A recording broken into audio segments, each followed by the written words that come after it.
video will give you some great ideas for getting eager fingers playing and composing on the piano, keyboard, pianica, bells, and more without reading any notes.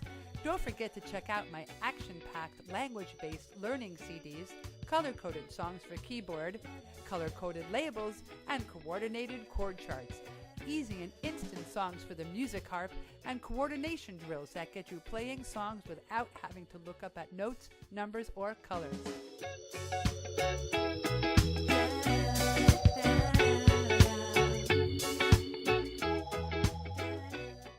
I'm going to show you a modified keyboard. It's adapted in that each note from middle C up an octave has its own color. So the music will be color-coded. If a student needs dictate, you could add numbers to the colors or just play by number. And here's an example of some adaptive music notation that would go with the keyboard. It's got corresponding colors in different ovals so that the child could just read by color. If 3 lines of music is too busy, you can do 2 lines of music like here. And if you need to, you can even cut the lines in half so that the child is presented with 1 line at a time. And they're for sale at Teachers Pay Teachers.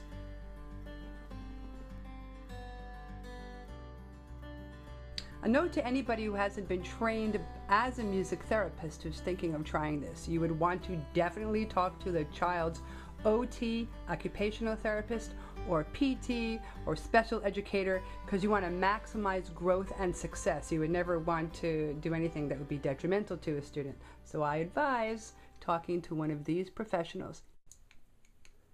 Of course, the simplest way to adapt piano playing is just to play the black keys. It's a pentatonic scale. You really can't go wrong.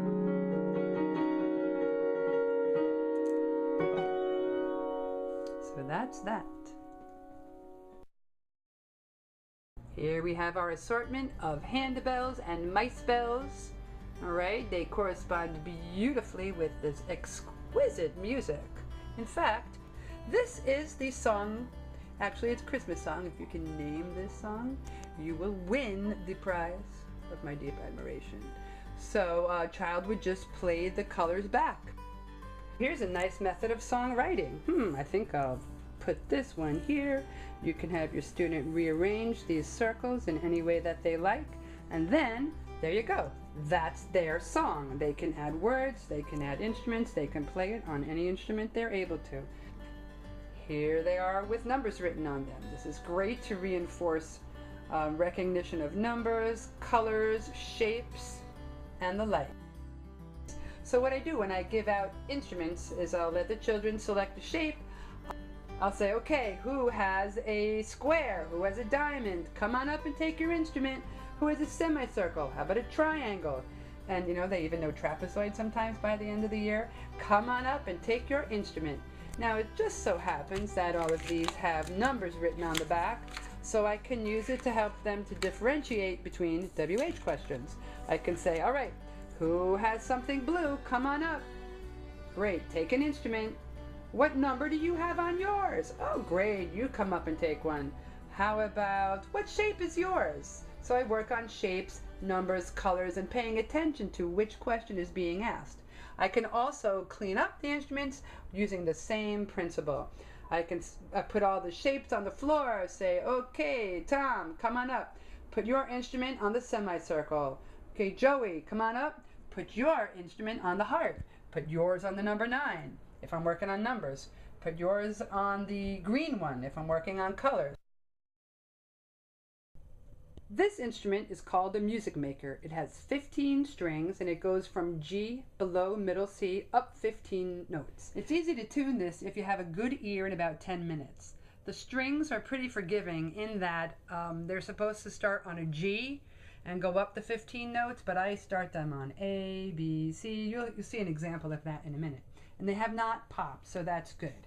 You don't need to read music to play this instrument, but you do have to be able to pluck the strings in one way or another. Here's my take on Michael Row the Boat Ashore with the Music Maker.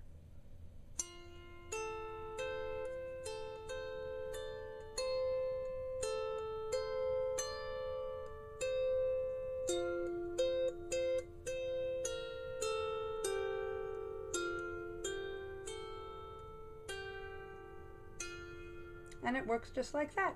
That's simple. This is a hammered dulcimer CD by Larry Moser, and I'm going to use it to show you that I'm using a different scale. I retuned this music maker to a pentatonic scale. So no matter what you do, it sounds nice. And the kids can share. I usually give them 2 plastic spoons and they tap along, and with great success.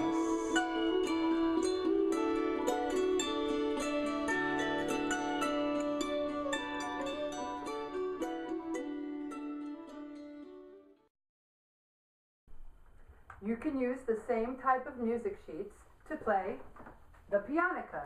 This has the colors coded in the same positions as the piano, and you can play little songs on this. It's usually played with a tube or has a special mouthpiece, which I left at my school. Here we go.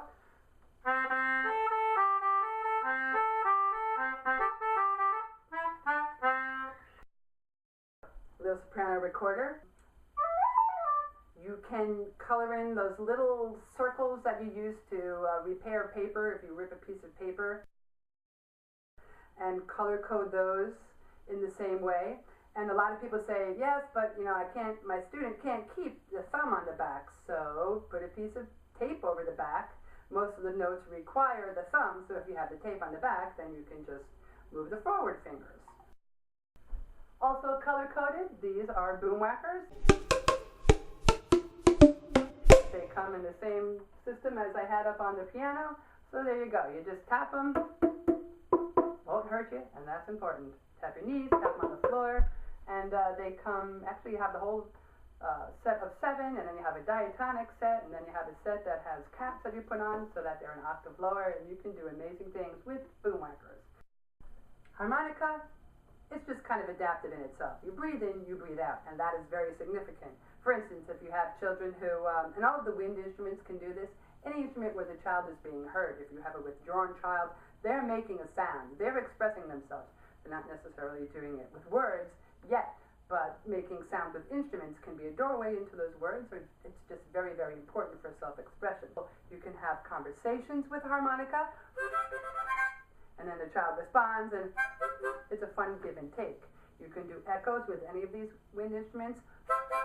1, 2, 3. 1, 2, 3. Imitate what the child is doing. Maybe the child will imitate you.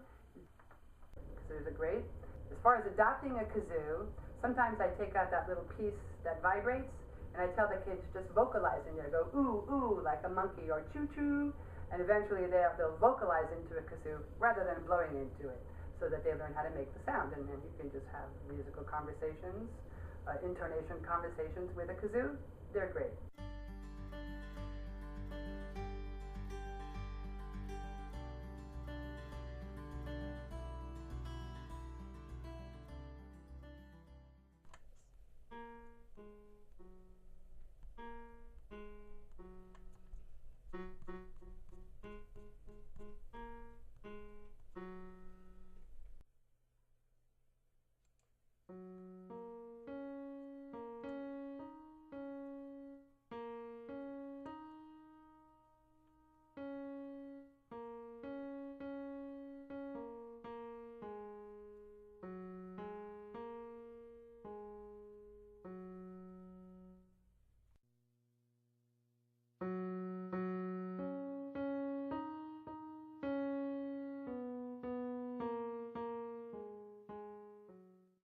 Please be aware that though you are adapting music notation for a student, that you are not doing music therapy. You're doing beneficial music. Working music therapists earn at least a bachelor's degree in music therapy from an AMTA-approved college or university. They also must complete 1,200 hours of clinical training. Music therapists work in psychiatric, medical, and rehabilitative settings. I work in a special education school. Others work in drug treatment programs, nursing homes, hospices, correctional facilities, private practice, and more. This information is from the American Music Therapy Association at musictherapy.org. Check out their site, as well as my own, musictherapytunes.com.